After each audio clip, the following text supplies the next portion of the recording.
Assalamualaikum warahmatullahi wabarakatuh. Perkenalkan, nama saya Anggun Kakek Paramudita dengan NIM 53014220038.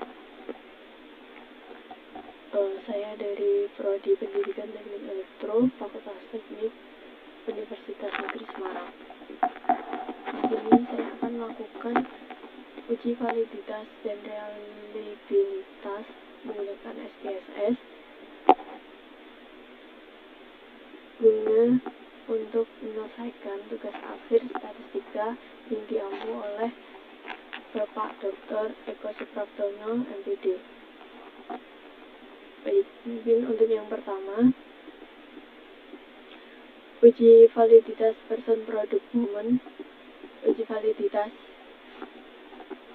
adalah yang berguna untuk mengetahui kevalidan atau kesesuaian kuesioner yang digunakan oleh peneliti dalam mengukur dan memperoleh data penelitian dari para responden.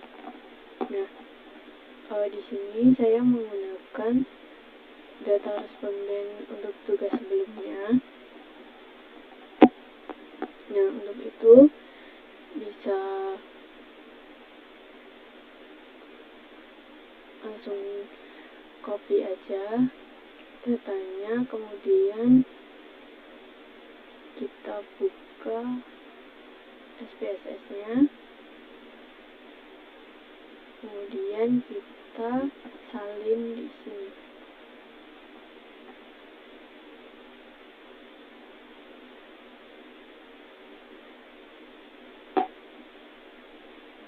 Nah, kemudian akan muncul seperti ini.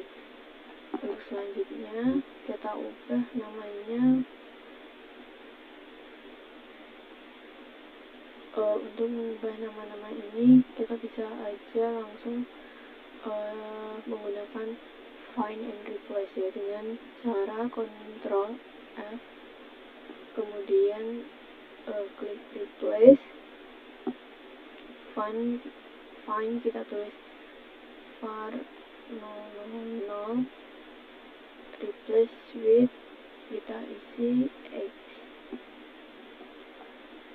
Setelah itu replace all. Nah, maka akan menjadi seperti ini. Nah, untuk yang terakhir ini kita ganti total.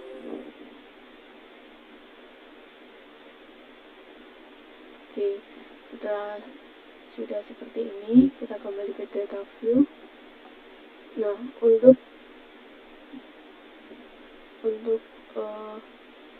melakukan uji validitas person product moment, kita bisa langsung klik aja analyze, kemudian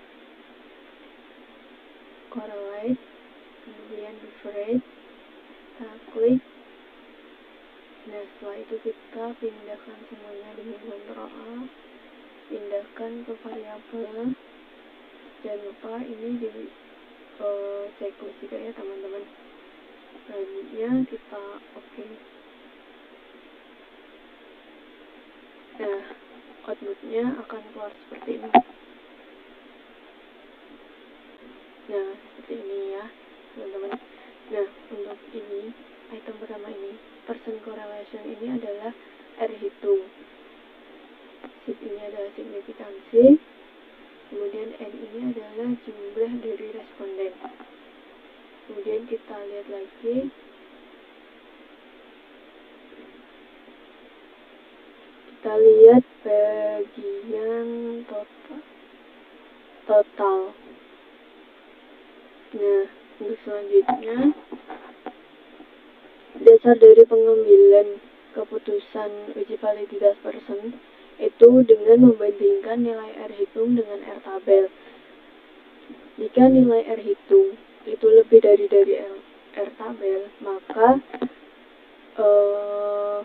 data tersebut valid. Jika nilai R hitung ini kurang dari R tabel, maka data tersebut tidak valid.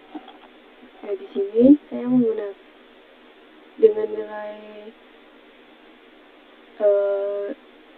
respondennya 20, dan saya menggunakan signifikansi 5%. Nah, untuk mencari R tabelnya kita bisa lihat di sini ya teman-teman. R tabel dengan signifikansi kita ambil yang 5% dengan N20 atau responden 20, yaitu 0,444. Nah, selanjutnya kita buka lagi SPS-nya, outputnya. Dasar dari pengambilan keputusan tadi kan jika R hitung itu lebih dari R tabel valid, R hitung kurang dari R tabel tidak valid. Nah, kita lihat item pertama. R hitungnya itu 0,645, di mana 0,448 ini lebih dari 0,444, maka pernyataan atau item pertama ini itu valid. Dan selanjutnya yang kedua yaitu ada R hitungnya itu 0,650, di mana 0,650 itu lebih dari 0,444, maka data tersebut valid. Kemudian begitu seterusnya, seperti 0,596 ini lebih dari 0,44 juga, maka valid juga. 0,714 ini lebih dari 0,44, maka valid juga. Nah, untuk selanjutnya,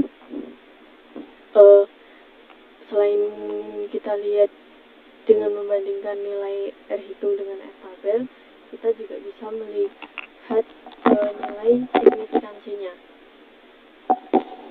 Nah, yang pertama, jika nilai signifikansinya itu kurang dari 0,05 maka valid, jika lebih dari 0,05 maka tidak valid. Nah, kita dapat lihat item yang pertama ini. Di sini nilai signifikansinya yaitu 0,002, di mana 0,002 itu kurang dari 0,05, maka pernyataan tersebut valid. Kemudian untuk selanjutnya 0,02 juga itu kurang dari 0,05. Selanjutnya ada 0,06 ini juga kurang dari 0,05, maka valid juga, dan begitu seterusnya.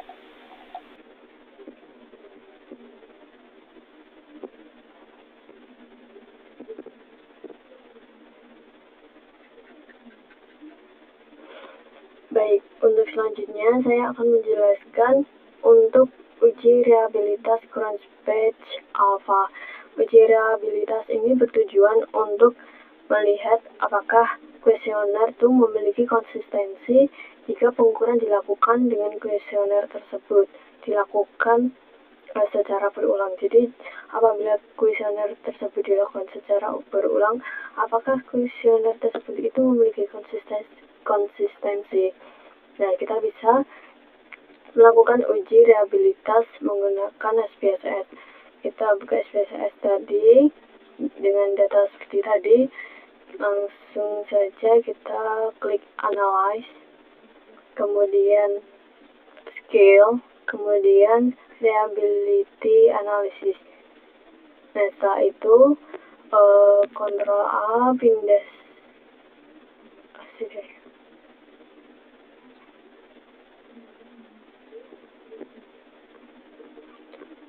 kemudian untuk totalnya kita pindah sebelah sini. Nah, setelah itu kita klik OK. Nah, maka akan muncul seperti ini. Kita lihat lagi. Nah, untuk uji reliabilitas ini, dasar pengambilan keputusannya yaitu menurut Wiratna Sujarwani, kuesioner dikatakan reliable itu jika nilai Cronspatch alfanya itu lebih dari 0,6. Nah, kita lihat di sini reliability statistiknya. Kita lihat Cronspatch alfanya yaitu 0,917, di mana 0,917 ini itu lebih dari 0,6, maka kuesioner yang kita buat itu memiliki konsistensi jika melakukan pengukuran secara berulang. Nah, itu saja mungkin yang bisa saya sampaikan mengenai uji validitas person product moment dan juga uji reliabilitas current batch alpha. Sekian yang dapat saya sampaikan. Wassalamualaikum warahmatullahi wabarakatuh.